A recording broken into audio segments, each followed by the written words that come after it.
So what are the process involved in organizing now? முதல்ல என்ன மாதிரியான ஒர்க் நீங்க பிளான் பண்ணிட்டீங்க, பட் அதுல என்னென்ன மாதிரியான ஒர்க் எல்லாம் இருக்கு?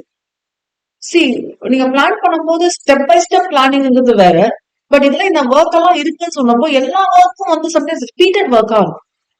ப்ராபப்ளி ஒரு லேபிள் செக் பண்றதுன்னு வச்சுக்கோங்களேன்.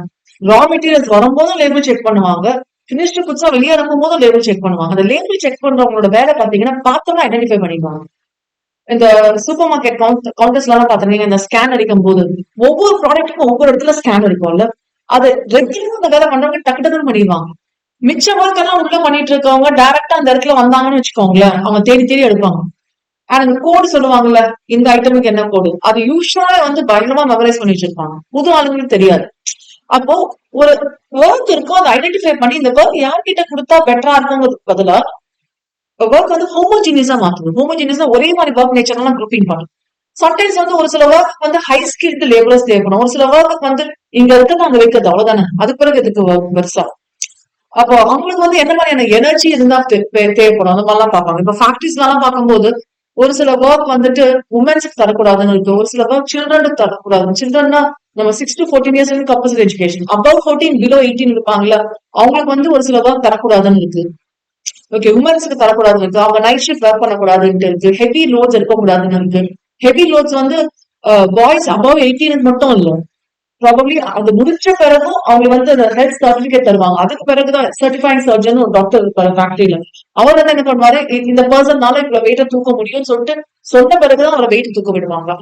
இருக்கு. அப்போ எந்த மாதிரியான குரூப்னு சொல்லிட்டு பண்ணிட்டா பெட்டரா இருக்கும். ஸோ ஹோமோஜினிட்டியா ஸ்ப்ளிட் பண்றது, ஸ்கில்டா அன்ஸ்கில்டா, இது வந்து பிசிக்கல் லேபரா இல்லைன்னா வந்து மேனுவலா என்னன்னு சொல்லிட்டு செக் பண்ணிட்டு அதுக்கு பிறகு ஒரு ஃபார்மல் ரிலேஷன்ஷிப்பா மெயின்டைன் பண்ணும். ரிப்போர்ட்டிங் ரிலேஷன்ஷிப், யார்கிட்ட நம்ம ரிப்போர்ட் பண்ணணும், அதுக்கு பிறகு இந்த பெர்ஃபார்மன்ஸ் வந்து எவ்வளவு தூரம் பண்ணிட்டு இருக்காங்க சொல்லி இவாலுவேட் பண்றது, கண்ட்ரோல் பண்றது, அண்ட் எந்த அத்தாரிட்டி கிட்ட இருந்து இந்த ஒர்க்கை டெலிகேட் பண்ணலாம், அவங்களுக்கு என்னென்ன ரெஸ்பான்சிபிலிட்டிஸ் கொடுக்கலாம், அல்டிமேட்டா எப்படி கோஆர்டினேட் பண்ணி வைக்கிறது. ஓகே, இதெல்லாமே process of organising part. So first one identify the work. இதெல்லாமே நான் எக்ஸ்பிளைன் பண்ணிட்டேன். ஸோ நான் திரும்ப வேர்ட் பை வேர்ட் போகல, நான் அப்படியே கேஷுவலா பார்த்துட்டே வரேன், எங்க நான் எதாவது டிஸ்கஸ் பண்ணணும் பண்ணிடலாம். ஓகே, யா, இதை நோட் பண்ணிக்கலாம் நீங்க. So identification and classification of the work, ultimately the aim பண்றோம்னு பாத்தீங்கன்னா to concentrate on important activities, avoiding the duplication, unnecessary duplication of work, overlapping இருக்கிறத அவாய்ட் பண்ணலாம், and wastage of workers. நான் சொன்னேன் இல்லையா, இங்கே லேபிள் பார்ப்பாரு அங்கேயே லேபிள் பார்ப்பாரு, அதுக்கு வந்து 10 வேலைக்கு ஆளுங்களை போடுறது பதிலா ஒருத்தரை போட்டா மேனேஜ் பண்ணி பார்ப்போம். ஓகே, அந்த மாதிரி cases. Then grouping of work பொறுத்த வரைக்கும் ஒவ்வொரு சைஸ் ஆஃப் ஆர்கனைசேஷனுக்கும் ஒவ்வொரு மாதிரியான விஷயங்கள் தேவைப்படுது. ஸோ ஒவ்வொரு டிபார்ட்மெண்ட்ஸ்க்கு ஏற்ற மாதிரி நம்மளுக்கு செப்பரேட் ஃபங்க்ஷன்ஸ் இருக்கும், அதுக்கு ஏற்ற மாதிரி பிளான் பண்ணுது grouping of work. And establishing formal reporting relationship. So யார்கிட்ட ரிப்போர்ட் பண்ணும், ஸோ இதுவும் one of the main steps சொல்லலாம். அன்ஆம்பிகஸ் ஃபேக்ஷன்ல இருக்கக்கூடாது, அன்ஆம்பிகஸ்ல பயங்கர கன்ஃபியூஷன் இருக்கக்கூடாது. நான் யாருக்கு ரிப்போர்ட் பண்ணணும் தெரியல, எல்லாரும் இப்போ ஏங்கிற பர்சன் இங்க ரிப்போர்ட் ரிப்போர்ட் பண்ணிட்டு ரிப்போர்ட் பண்ணா சீட் பண்ணிப்பாங்க, அந்த மாதிரி பண்றது. And providing for measurement, evaluation and control. பண்ணிட்டு கரெக்டா தெரியணும்ல, பர்ஃபார்மன்ஸ் எவ்வளவு தூரம் கரெக்டா போகுதுன்னு தெரியணும்ல. So how it is being measured, evaluated and controlled periodic intervals. So இது செக் பண்ணலாம். உங்க எக்ஸாம்ல கேட்கலாம், பீரியாடிக்னா எப்படி பீரியாடிக், குவார்டர்லியா, ஹாஃப் இயர்லியா, டெய்லியா, it depends on the organisation to organisation. Is it okay? எல்லா இடத்துல நீங்க சொல்ல முடியாது எது பீரியாடிக், ஜெனரலா periodic. And how you delegate the authority, அதுவும் பார்ப்பாங்க. ஓகே, சோ யார்கிட்ட வந்து என்ன வேலை தரலாம். ஒரு சில இப்போ ஃபார் எக்ஸாம்பிள் கம்ப்யூட்டர் ஆக்சஸ் எல்லாம் இருக்குல்ல, அது எல்லாருமே வர மாட்டாங்க.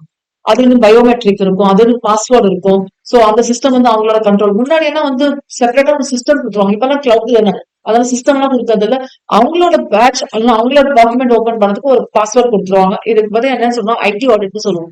ப்ராப்ளம் நீங்க ஃபியூச்சர்ல பண்ணலாம் இதெல்லாம், ஐடி ஆடிட்லாம்.